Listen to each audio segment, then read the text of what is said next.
Selamat petang, salam sejahtera. Terima kasih karena bersama dengan saya di Nazalim Unity Channel.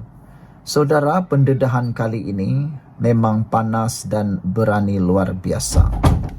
Kempen politik PAS sumbang kepada ekstremisme. Itu kata amanah wilayah persekutuan menerima baik pendirian PAS yang turut membela ahli Parlimen Seputih Teresa Kok yang digugut baru-baru ini. Namun pengerusi Parti Amanah Negara Wilayah Persekutuan, Khalid Abdul Samad berkata, PAS juga perlu menyedari kempen politik yang dibawa mereka turut menyumbang kepada bertambahnya kecenderungan terhadap tindakan ekstremisme. Saudara, kempen kebencian dan dakwah bahawa Islam terancam adalah jenis propaganda yang menyuburkan ekstremisme agama, katanya. Amanah Wilayah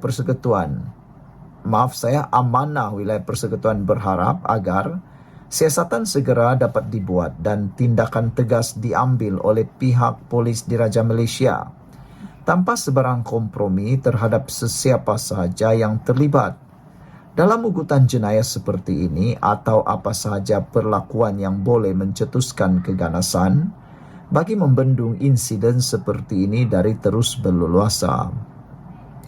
Amanah Wilayah Persekutuan juga menyeru semua pihak agar bersikap bertanggungjawab dengan tidak mencetuskan sebarang provokasi dengan memainkan isu dan sentimen perkauman, ekstremisme agama atau apa-apa sahaja perkara yang boleh mengganggu gugat ketentraman awam dan keharmonian yang sedang kita kecapi bersama, katanya dalam kenyataan. Menurut Khalid, memandang serius dan mengutuk keras perbuatan jahat dan tidak bertanggung jawab pihak tertentu yang membuat ugutan bunuh terhadap Teresa. Selain itu, katanya, rentetan beberapa siri kejadian yang berlaku sejak minggu lepas, terutamanya serangan di Balai Polis Ulu Tiram Johor dan cubaan menceroboh Istana Negara dengan bersenjatakan parang beberapa hari lalu, Amanah Wilayah Persekutuan bimbang dengan suasana perkauman dan perbalahan agama yang semakin meruncing hasil dari golongan yang memainkan isu-isu perkauman atau fahaman agama sempit dan melampau.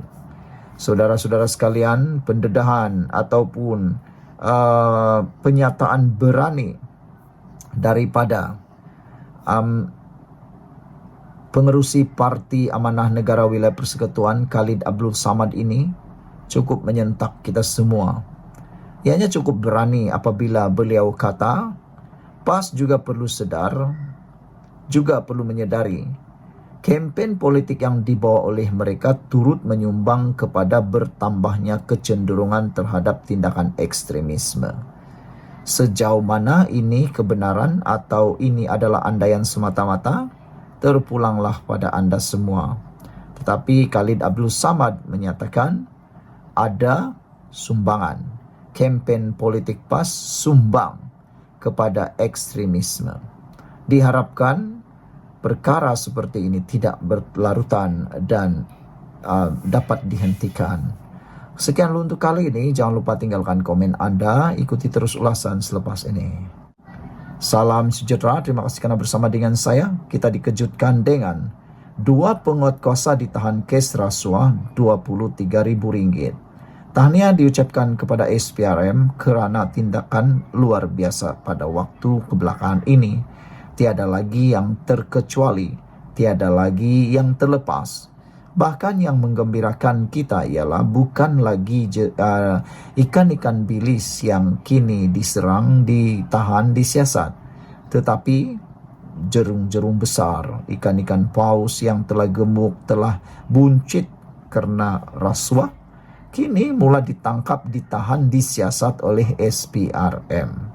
Kita ingin ucapkan tahniah kepada usaha luar biasa, khususnya Perdana Menteri Anwar Ibrahim, kerana sanggup berperang dengan rasuah. Beliau berjanji akan memerangi rasuah sehabis mungkin.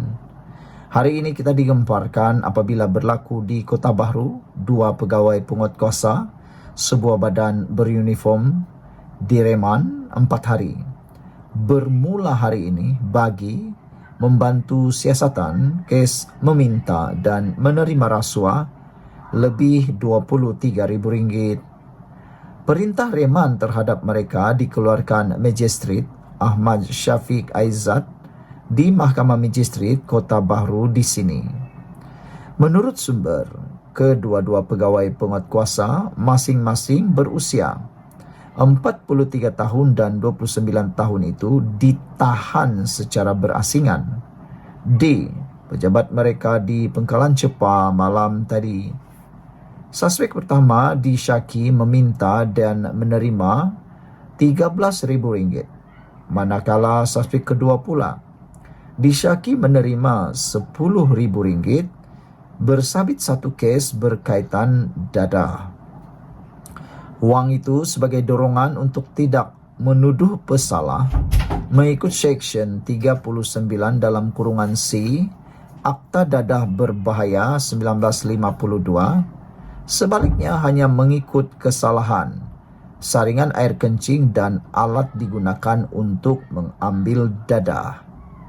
Sementara itu, pengarah SPRM Kelantan, Rosli Hussein, ketika dihubungi mengesahkan penahanan kedua-dua suspek berkaitan siasatan masih berjalan. Mengikut Seksyen 17 dalam kurungan E Akta Suruhanjaya Pencegahan Rasuah Malaysia SPRM 2009. Saudara-saudara sekalian, ini juga adalah laporan yang paling mengejutkan kita yang pernah berlaku pada 8 Januari tahun 2024. Apabila seorang penolong pegawai takbir direman oleh SPRM kerana kes rasuah RM5,000. Seorang penolong takbir, pegawai takbir direman selama 6 hari bermula hari ini kerana disyaki meminta dan menerima rasuah RM5,000 bagi membatalkan kompaun dikeluarkan sebuah agensi penguatkuasa di Kedah pada tahun 2022. Perintah reman hingga 13 Januari depan itu dikeluarkan Magistrate Muhammad Zul Hilmi Latif selepas menerima permohonan SPRM di Mahkamah Magistrate Alor Setar. Menurut sumber, suspek lelaki berusia 30-an itu ditahan pada jam 5.20 petang semalam ketika hadir bagi dirakam keterangan di pejabat SPRM Kedah. Berdasarkan siasatan dijalankan, suspek dipercayai meminta dan menerima wang rasuah bernilai RM5,000 daripada sebuah syarikat pada tahun 2022. Wang berkenaan dipercayai sebagai balasan bagi membatalkan kompaun yang dikeluarkan sebuah agensi penguatkuasa terhadap syarikat berkenaan atas kesalahan ketiadaan perakuan pematuhan standard PPS untuk bahan binaan, katanya dalam satu kenyataan hari ini. Sekian untuk kali ini. Jangan lupa tinggalkan komen anda, tekan butang subscribe, ikuti terus ulasan selepas ini. Salam sejahtera, terima kasih kerana bersama dengan saya di Nazilin Unity Channel. Ini satu tindakan paling luar biasa yang tak kita jangka langsung sanggup dilakukan oleh Azmin Ali. Sehingga kan ada netizen kata, kalaulah Azmin Ali jadi Perdana Menteri, inikah yang akan berlaku? Adakah ini teladan yang baik, kata mereka. Ini apabila laporan mengatakan Azmin Ali ingkar panggilan polis untuk beri keterangan. Ramai netizen kata, adakah ini akan jadi duluan teladan contoh kepada ramai orang selepas ini, kata mereka. Kalau seorang ahli politik boleh ingkar panggilan polis untuk beri keterangan, netizen mula mempersoal, adakah ramai lagi yang akan menyusul mengikuti jejak langkah Azmin Ali ini sebagai teladan, kata mereka. Kerana ini alasannya Azmin Ali ingkar panggilan polis untuk beri keterangan. Saya sebelum ini belum pernah dengar ahli politik maupun orang-orang VIP yang berani ingkar panggilan polis untuk beri keterangan. Tapi ini kali pertama saya tahu seorang ahli politik, pemimpin negara, pemimpin yang pernah menjadi orang besar negara, mengingkar panggilan polis. Jadi kalau selepas ini ada panggilan polis terhadap ahli Dewan Undangan Negeri kah, ahli parlimen kah, orang-orang VIP kah, atau siapapun, tauke-tauke kah, atau siapapun, adakah mereka akan menjadikan tindakan Azmin ini sebagai duluan atau satu ikutan baru? Inilah yang menakutkan netizen, inilah yang menakutkan ramai orang. Tapi ini alasannya, Azmin Ali ingkar panggilan polis untuk beri keterangan. Kata beliau, setakat ini tidak akan ke balai polis. Itu kenyataan terkini Azmin Ali. Sewajarnya arahan tersebut digantung sehingga mahkamah selesai prosiding. Kita harus menghormati proses perundangan dalam negara kita, kata Azmin Ali pada sidang media di Ibu Pejabat PN di Kuala Lumpur hari ini. Azmin berkata demikian bagi menjawab soalan pemberita selepas memberitahu dia telah dipanggil polis mengikut Seksyen 111 Kanun Tata Cara Jenayah pada 7 Mei untuk direkodkan kenyataannya di Ibu Pejabat Polis Daerah Shah Alam esok. Meskipun dipanggil polis untuk memberi kenyataan, namun Ketua Pembangkang Selangor Muhammad Azmin Ali menegaskan dia enggan hadir ke balai polis. Sehingga ramai netizen mula tertanya-tanya, adakah Azmin akan menerima waran tangkap?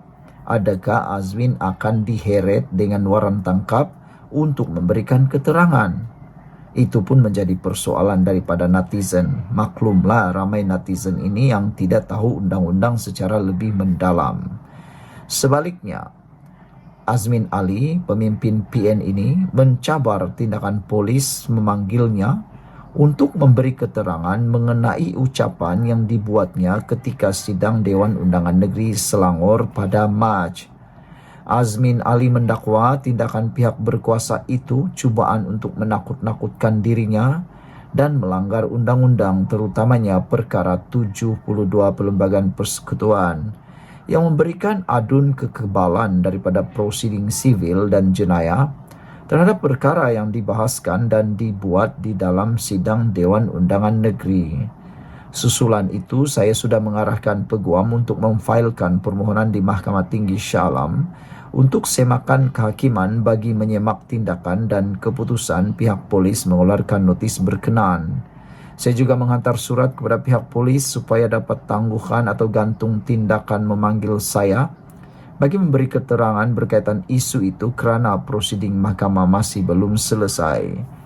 Bagi menghormati proses undang-undang, mereka polis sewajarnya menggantung sebarang arahan kerana ia jelas melanggar peruntukan sedia ada, katanya pada sidang media di Ibu Pejabat Perikatan Nasional di Kuala Lumpur hari ini. Bagaimanapun, Azmin berkata pihaknya tidak menerima sebarang maklum balas daripada polis berkaitan isu penangguhan itu.